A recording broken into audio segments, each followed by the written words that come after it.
to Dateline SAU, your source for the latest news and sports from St. Ambrose University. I'm Sierra Mari. And I'm Abigail Varkalis. A breakfast was held in the Rogalski Center Ballroom earlier this week with a special purpose in mind. Dateline's SAU Liam Hunter has the story. The 10th annual Freeman Pollard Scholarship Breakfast was held this past Tuesday at the Rogalski Center Ballroom, reuniting Ambrosian alumni after last year's virtual breakfast. The man this scholarship is named after, Dr. Freeman Pollard, was a civil rights activist, military veteran, and the first African-American professor at St. Ambrose. Speakers at the breakfast shared many passionate stories about how Freeman Pollard Scholarship allowed them to follow their dreams of attending university and furthering their education. The impact of this scholarship for me is that I was able to experience something completely different than I've ever seen before.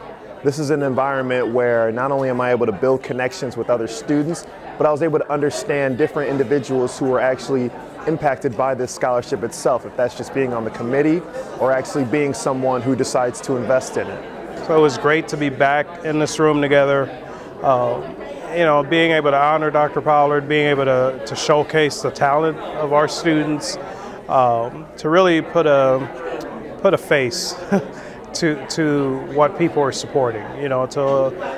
People know the impact of the scholarship, but to be able to see alums like our keynote come back and talk to them about what it meant to be here and what these scholarships, how they aided her in making it through here, it's extremely powerful. Liam Hunter, Dateline SAU. Since 1988, the scholarship has helped more than 1,000 students attend St. Ambrose University. Rehearsals have begun for Disney's Frozen in Concert presented by the Quad Cities Symphony Orchestra. Dr. Nathan Wynn of the St. Ambrose Music Department is preparing a choir to perform in the live concert, which will take place on May 14th at the Adler Theater, downtown Davenport. Choir rehearsals are in the Madsen Hall in the Galvin Fine Arts Center. This past weekend, indoor percussion and winter guard teams from across the state came to St. Ambrose University to take part in a little bit of St. Ambrose history. The Indoor Marching Arts program hosted IIMA St. Ambrose, the university's first ever indoor competition, and the organizers feel the event was a huge success. Especially for the event being the first time we've ever done something like this, it was great. We had almost 250 people in attendance, so it turned out stellar on our end. The event featured 3 high school guard entries and 2 high school percussion entries, as well as 4 independent collegiate entries. As Iowa IMA grows, Hobbs says that she hopes the event can become an Ambrose mainstay for students to enjoy for years to come. People were really excited. Things like this haven't been around the area in a really long time, and the activity has progressed a lot since the last time it was in the Quad Cities. And we had people from a lot farther out than I expected, like people traveling just to watch it from Wisconsin, which I thought was super cool. So it shows that there's a need and a hunger to watch this activity from the public eye, and I was really excited to be able to host it at Ambrose. Before they made history by hosting St. Ambrose's first ever indoor marching arts competition, the SAU Percussion Ensemble had a lot of success on the road. The group traveled to Minneapolis, Minnesota on March 19th to compete in the WGI Percussion and Wind Regionals. The group placed 4th in the music effect category, 2nd in both the visual effect and visual categories, and 1st place in the music category. The ensemble took 2nd place overall in the Percussion Independent A category with a score of 74, qualifying for finals later that night. At the regional finals, they took 4th place in the music effect category and 2nd place in the visual effect, music, and visual categories. They once again placed 2nd overall in Percussion Independent A with another total score of 74. The group's next performance will be at the Percussion World Championships, April 21st to the 23rd in Dayton, Ohio. The St. Ambrose University Winter Guard was also on the road to compete in their preliminary competition in Indianapolis, Indiana. The group took 7th place in Equipment Analysis category, 8th place in the Design Analysis category, and 9th place in both the Movement Analysis and General Effect categories. The group placed 9th overall in Independent A with a score of 74.4, but did not qualify for the regional finals the next day. Last week during the university's spring break, SAU students joined St. Ambrose Campus Ministry on a service trip to Memphis, Tennessee and Kansas City, Missouri. Dateline SAU's Matt Clark has more on the story. Thanks. This service trip gave students an opportunity to make a real impact in the places that they visited. Students who had the desire to do something meaningful during their spring break for the environment and the community had the opportunity to sign up for one of 2 service trips earlier in the semester and make that impact.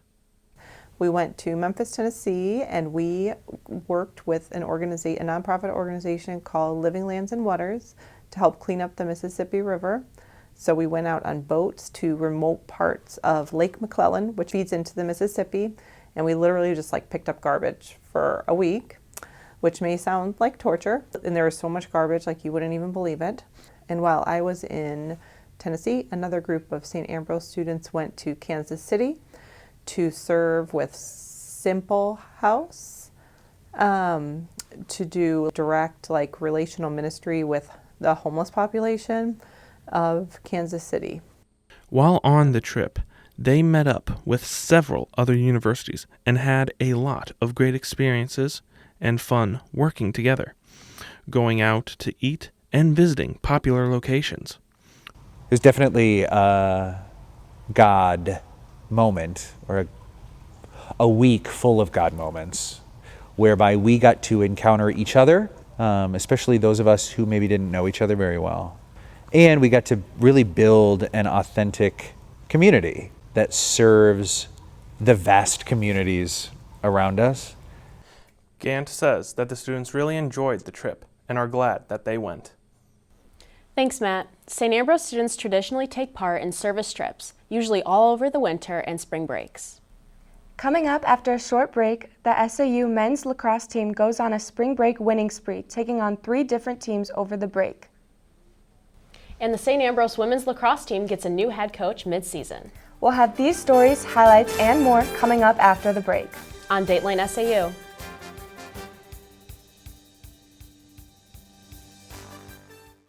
If the water is flowing at the low water crossing, turn around, turn around. Don't risk your life, don't do it, you might not make it through it. Turn around, might take a little time to heed the warning signs and turn around, turn around, turn around, and don't drown. Hey, did you hear about that new club on campus? Yeah, I went to the first meeting last night. It was awesome. Wait, what new club? I didn't hear anything. We saw it on Dateline SAU. You should check it out. What are you 2 watching over there?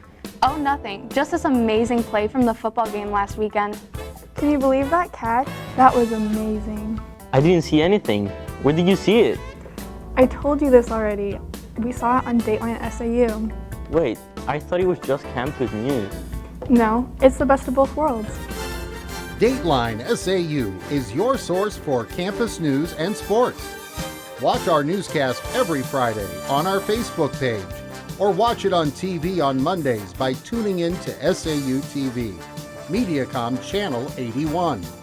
Don't forget, if it's campus news, you can see it on Dateline SAU. All right, you convinced me. I'll take a look later today. Good. Now let's go to class.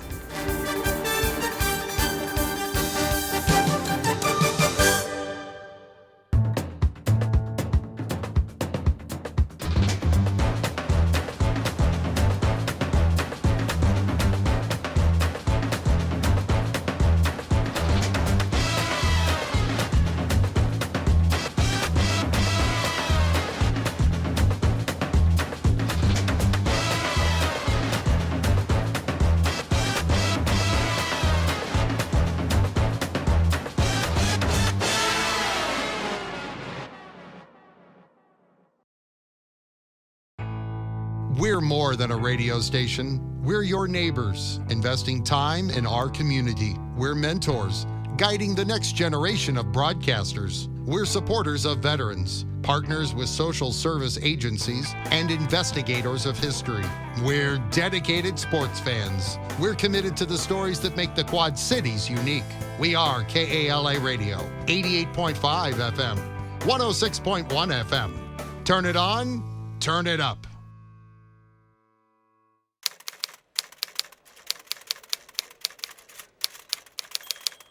I think some of my favorite memories of Ambrose are the time that I spent when I was working in residence life. So I was an RA here for 3 years and then worked as a hall director while I got my master's. And I think just having that camaraderie with that close group, it's a really unique position that people hold on campus.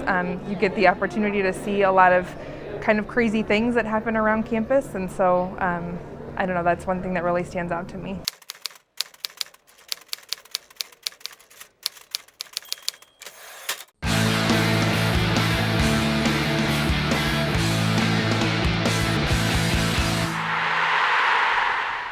The St. Ambrose men's lacrosse team has started the season in a dominating fashion, going undefeated and rising to the top of the national rankings. They faced a challenging schedule over spring break, featuring several other ranked opponents. First up was conference foe Missouri Baptist. The Bees strike early. Just over a minute into the game, Michael Chagrin gets things going with this goal, Bees up 1-0. A few minutes later, Sam Kerr lets this shot fly into the upper right-hand corner of the net for another Fighting Bee goal. And we've got to show you, number 7, it's SAUTV's own Cameron Giampaolo with the finishing touch, and the Bees coast to a 16-4 win at home. St. Ambrose outshot its opponent by a 55-15 margin as the Bees dominated the Spartans in just about every category.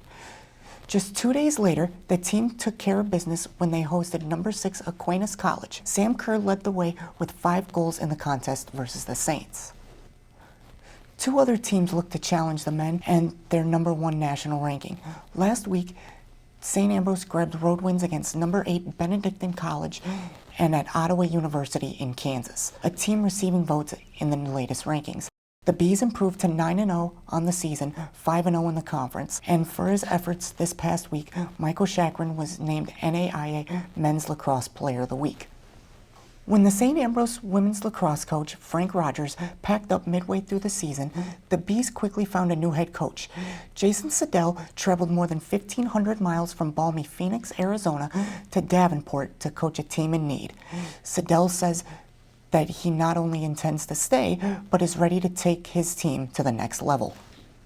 It's a new program. It's only 5 years to see where it started and where it's come to, and get everyone's attention and say, hey, we might be a small school, but we mean business. So ultimately, the goal is to go as far as we can. Last year they made it to semifinals. The goal this year is to make it to the finals and win the finals. That's what my goal is. I want them to know that I believe in them, but they need to believe in themselves that they can do it. Since his arrival, Siddell has led the women to 4 wins to push their record to 7-2 overall, 3-2 in the KCAC. You can catch Siddell and the Fighting Bees in action this Sunday as they take on the University of St. Mary for Senior Day at 11 a.m. at the St. Vincent Athletic Center. After defeating Indiana South Bend on Saturday, the baseball team completed a 3-game sweep with 2 more wins on Sunday. Michael Dudek pitched 6 2/3 innings in the first game for the win. The Bees blew a close game open in the nightcap with a 5-run 8th inning. Cooper Huckabone's 2-run home run to left field led the way. But on Tuesday, the Bees dropped a pair of games to Olivet Nazarene at home. The team now stands 16-6 on the season, 7-3 in the conference. The St. Ambrose softball team used a big 2-game rally to sweep in the bottom of the 6th inning in the nightcap to get the win. The team improves to 18-3 on the season. It has hardly been good golfing weather lately, but the St. Ambrose women's team hosted the TPC Deer Run Invitational earlier this week. SAU finished 10th in the 13-team field, with Madeline Sanders recording the best score for the team, finishing in 26th place. The Bees will travel to Waterloo, Iowa in the Upper Iowa Invitational before hosting their own Invitational April 9th at Davenport's Emice Golf Course. And the men's volleyball team avenged an earlier season loss with a win at Augustana College. The win let the team end the season on a positive note, finishing with a 10-17 record. And that's it for sports this week. I'm Elijah Jakovic. And that's all we have for you on this edition of Dateline SAU. We'll be back next week with the latest news and sports from St. Ambrose University. Remember to check out the SAUtv Facebook and Instagram pages for our newscasts, late-breaking news, and more. You can also find news stories and videos on The Hive at SAUthebuzz.com. Thanks for watching. We'll see you next week.